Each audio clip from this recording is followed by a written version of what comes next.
Hello दोस्तों, कैसे हैं आप। हमारी आज की कहानी है बुद्धू। चलिए जानते हैं इस कहानी के बारे में। एक गांव में राजू व गौरी रहते थे। मेहनत मजदूरी करके पेट भरते थे। जब समय मिलता तो ताना बाना लगाकर कालीन बुन लेते। जो कुछ कमाते उसमें से कुछ बचा लेते। इस प्रकार उन्होंने धन जमा कर लिया। एक दिन गौरी बोली, मेरे पीहर में भाई के लड़के का ब्याह है, मुझे जाना पड़ेगा। मेरी और बहनें गहने पहन कर आएंगी, मुझे भी कुछ गहने बनवा दो। राजू बोला, चलो सोने की मुहर खरीद लाते हैं, जब ब्याह होगा तब गहने बनवा लेंगे। दोनों बाजार गए। जो कुछ जमा किया था सबको ठिकाने लगा है और घर में एक मुहर आ गई। मुहर आ तो गई पर दोनों की नींद हराम हो गई। कोई इसे ले नहीं जाए, इस चिंता में दोनों रात भर जागते रहे। दोनों ने एक दिन तय किया कि एक साथ क्यों जागे, एक जागे तो दूसरा सो जाए। इसी तरह बारी बारी से वह सोते जागते रहे। कुछ रातें ऐसे ही निकली, लेकिन इससे वे उकता गए। एक दिन दोनों ने विचार किया कि पड़ोस में ठाकुर साहब रहते हैं, उनके यहाँ तो बहुत मोहरे भी हैं, कई चौकीदार भी हैं, उनके यहाँ चोरी चकारी का डर तो है नहीं, वहाँ पर मोहर रख आते हैं। यह बात पक्की हो गई कि उस मोहर को ठाकुर साहब के यहाँ रखवा दिया जाए। तब राजू मोहर को लेकर ठाकुर साहब के पास पहुँचा और प्रार्थना किया कि ठाकुर साहब, आप हमारी एक मोहर रख लो। ठाकुर साहब ने पूछा, क्यों, यहाँ किस लिए रखने आया है तू। राजू ने सब कुछ सच सच बता दिया। तब ठाकुर साहब ने कहा, देख, उस कोठे में हमारी भी 5 मोहरें रखी हैं, वहीं तू भी रख जा। राजू ने जाकर देखा तो वास्तव में वहाँ 5 मोहरें रखी थी। उसने भी अपनी मोहर वहीं रख दी और ठाकुर साहब को बताकर चला गया। समय बीतता गया।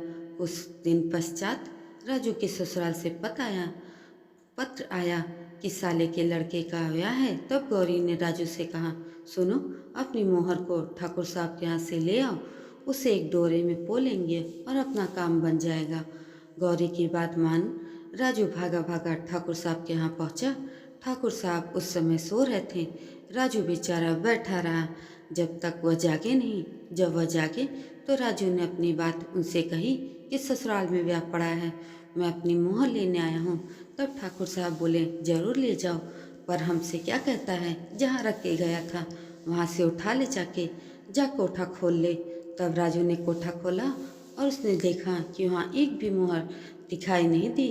राजू धीरे से डरते हुए बोला, ठाकुर साहब, यहाँ तो एक भी मोहर नहीं है। ठाकुर साहब बोले, ऐसा कैसे हो सकता है, यहाँ तो हमारी भी 5 मोहरें रखी थी। ठाकुर साहब उठे, उन्होंने खुद देखा कि वहाँ एक भी मोहर नहीं है। वे बोले, क्या रे, तेरी मोहर अशुभ तो नहीं थी। ऐसा लगता है कि तेरी मोहर अशुभ थी, जो हमारी 5 मोहरों भी गायब हो गई। राजू बोला, मुझे तो पता नहीं, गौरी से पूछ कर आता हूँ। वह उदास मन से गौरी के पास आया। उससे पूछा, अरे भाग्यवान, यह बता, हमारी मोहर अशुभ तो नहीं थी, क्यों, क्या हो गया। गौरी ने पूछा, अरे हमारी मोहर के साथ ठाकुर जी की 5 मोहरें भी नहीं मिल रही हैं। ठाकुर साहब कह रहे हैं कि हमारी मोहर अशुभ थी, जो उनकी 5 मोहरों को गायब कर ले गई। यह बात सुनकर गौरी रोने लगी, राजू भी रोने लगा। दोनों रोते रहे। उनको इस बात का दुख नहीं था कि उनकी मोहर चली गई, उन्हें तो ठाकुर साहब की 5 मोहरों के गायब हो जाने का डर था। अंत में गौरी ने बोला, राजू, ठाकुर साहब के पास जाओ और कह देना कि हमें नहीं पता था कि हमारी मोहर अशुभ थी। यदि यह पता होता तो हम आपके यहाँ रखने नहीं आते।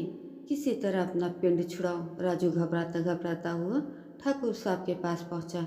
हाथ जोड़कर बोला, ठाकुर साहब, हमें माफ़ कर दीजिए, हमें पता नहीं था कि हमारी मोहर अशुभ थी। ठाकुर साहब गुर्राए और बोले, हमारा तो नुकसान कर दिया। राजू ने हाथ जोड़कर माफ़ी मांगी, पाँव पकड़े, नाक रगड़ी। तब कहीं जाकर पिंड छूटा। गांठ का ठगाकर बुद्धू बना राजू वापस घर आया। कान पकड़े, सौगंध खाई, भूले बनिया भेड़ खाई, अब खाऊं तो राम दुहाई। बेचारा राजू ठाकुर साहब के द्वारा बुद्धू बन गया और वह समझ नहीं पाया। अरे, उसे अभी भी ठाकुर साहब की मोरों के खो जाने का दुख हो रहा था। दोस्तों, ये कहानी आपको कैसी लगी और इस कहानी से आपको क्या सीख मिली, कमेंट करके ज़रूर बताएं। और ऐसी अन्य कहानियों के लिए मेरे चैनल को सब्सक्राइब जरूर करें। धन्यवाद।